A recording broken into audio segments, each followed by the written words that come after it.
Ukraina, jangan undang tentara asing. Presiden Ukraina Volodymyr Zelensky mengundang warga negara asing untuk berperang bersama tentara Ukraina melawan Rusia. Kementerian Luar Negeri Ukraina kemarin mempublikasikan langkah-langkah untuk menjadi bagian dari legiun asing guna membela Ukraina. Saudara, fakta Israel menilai keputusan membentuk legiun asing adalah kebijakan yang ceroboh, berpotensi menimbulkan konflik horizontal bagi stabilitas dalam negeri Ukraina dan sangat berbahaya bagi dunia di masa depan. Ada 3 alasan fakta Israel menolak legiun asing sebagai tentara Ukraina untuk turut berperang melawan Rusia. 1. Perang harus dihentikan, bukan ditingkatkan dengan menambah tentara asing. Saat ini secara jumlah, armada tentara dan peralatan perang Ukraina sangat minim, kalah jauh dibanding Rusia.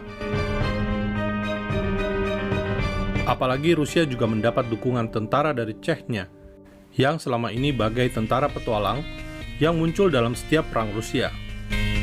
Jika Ukraina membuka pintu bagi tentara asing, citra baik Zelensky bisa dipastikan akan tercoreng. Keberadaan pasukan asing tidak bisa menjamin perang akan berhenti. Sebaliknya, tentara impor justru akan membuat Rusia makin kalap dan perang di Ukraina makin awet. 2. Jika Ukraina boleh merekrut tentara asing, bagaimana dengan konflik di negara lain? Apakah negara yang sedang berkonflik boleh merekrut warga negara asing sebagai tentara? Ukraina akan menjadi contoh buruk bagi konflik di masa depan. Sejauh ini, Menteri Luar Negeri Ukraina, Dmytro Kuleba, sudah menyampaikan peluang menjadi tentara asing. Bahkan, Kedubes Ukraina di Israel memasang pengumuman di Facebook yang sekarang sudah dihapus atas permintaan Israel. Hukum di Israel melarang warga negaranya menjadi tentara di negara asing. Lagi pula, Israel sudah menawarkan bantuan sebagai mediator antara Rusia dan Ukraina.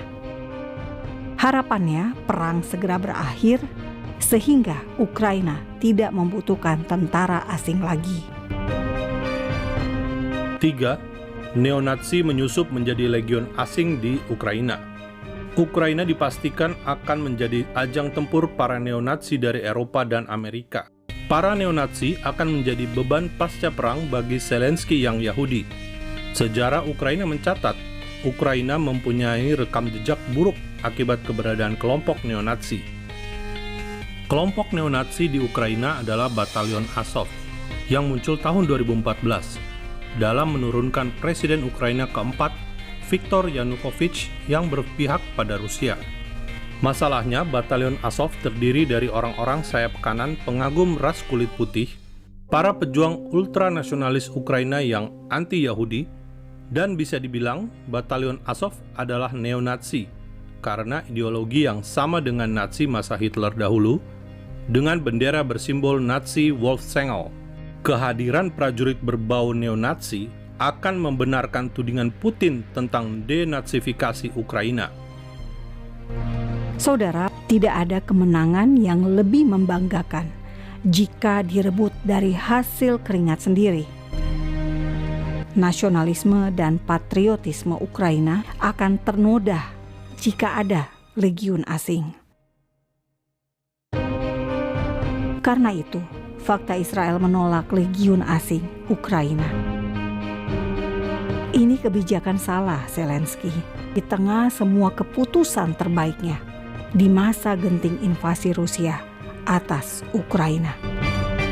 Sebelum perang melawan Rusia, Ukraina sudah mempunyai pasukan berbau neonazi yang diterima dalam pasukan resmi Ukraina, Garda Nasional Ukraina. Persoalan ini harus diatasi oleh Zelensky, bukan menambah masalah baru akibat kehadiran neonazi import ke Ukraina saat ini. Sekali lagi, fakta Israel menekankan ada orang-orang yang sungguh-sungguh mau membantu Ukraina dengan cara menjadi tentara asing.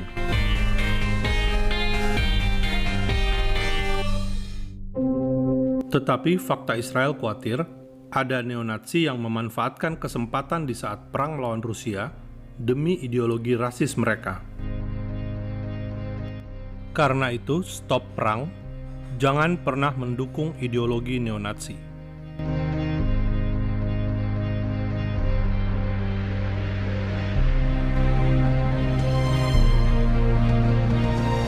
Salam damai dari Fakta Israel.